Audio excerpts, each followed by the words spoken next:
আমার নাম মোহাম্মদ ফারুকুল ইসলাম। আমি অত্র অম্বিকাচরণ লাহা পাইলট উচ্চ বিদ্যালয়ের সহকারী শিক্ষক। এই স্কুলটি 1921 সালে প্রতিষ্ঠিত হয়। 24 সালে এই স্কুলটি বিশ্ববিদ্যালয় থেকে কলকাতা বিশ্ববিদ্যালয় থেকে স্বীকৃতি লাভ করে। সেই হিসাবে স্কুলটি শতবর্ষ পূর্ণ করল। আসলে বিদ্যালয়টি প্রতিষ্ঠা করেছিলেন অমল ও বিমল লাহা। এই দুইজনই ডক্টরেট করা ছিলেন। কলকাতা বিশ্ববিদ্যালয় থেকে তারা ডক্টরেট করেছিলেন। তাদের বাবার স্মৃতি রক্ষার্থে এবং এই এলাকার মানুষকে সুশিক্ষার আলো দেখানোর জন্য তারা এই বিদ্যালয়টি প্রতিষ্ঠা করে। তো সেই থেকে শিক্ষার আলো জ্বালিয়ে যাচ্ছে এই এলাকায়। আর এই বিদ্যালয়ে যারা প্রধান শিক্ষক হিসেবে আসতেন তারা কলকাতা বিশ্ববিদ্যালয় থেকে সরাসরি নিয়োগপ্রাপ্ত হয়ে আসতেন।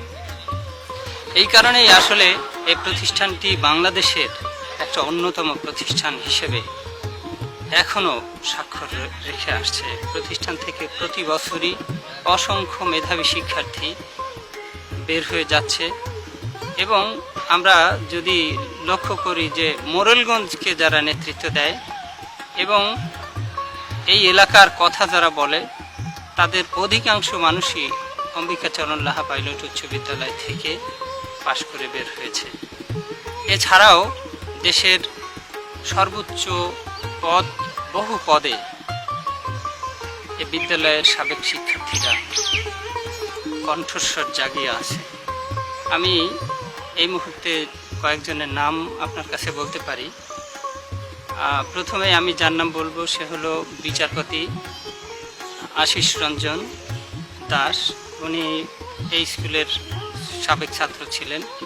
মোরেলগঞ্জের কৃতি সন্তান ডিআইজি আব্দুর রহিম সাহেব, তিনি এই স্কুলের শিক্ষার্থী ছিলেন, ছাত্র ছিলেন। মোরেলগঞ্জের কৃতি সন্তান সর্বজন শ্রদ্ধেয় ব্যক্তিত্ব ডাক্তার মোজাম্মেল হোসেন, সাবেক প্রতিমন্ত্রী। তিনি এই বিদ্যালয়ের শুধু শিক্ষার্থী না, তিনি এই বিদ্যালয়ের সদস্য, ম্যানেজিং কমিটির সভাপতিও ছিলেন। এই বিদ্যালয়ের ছাত্র ছিলেন ডক্টর মিয়া আব্বাস সহ অসংখ্য, যাদের নামের পরিধিটা অনেক ব্যাপক। আসলে শিক্ষক হিসেবে আমরা গর্ববোধ করি যে এমন একটা ঐতিহ্যবাহী শিক্ষা প্রতিষ্ঠানে আমরা শিক্ষকতা করার সুযোগ পেয়েছি। আপনি জেনে আশ্বস্ত হবেন যে বিদ্যালয়টি ইতিপূর্বে বহুবার জাতীয়করণের জন্য ঘোষণা হলেও আসলে জাতীয়করণের আশার মুখ দেখেনি। সর্বশেষ মাননীয় প্রধানমন্ত্রীর সদয়ে নির্দেশক্রমে হয়তো সরকারি হতে যাচ্ছে। শতবর্ষ পূর্তিতে হয়তো একটা ঘোষণা আসতে পারে।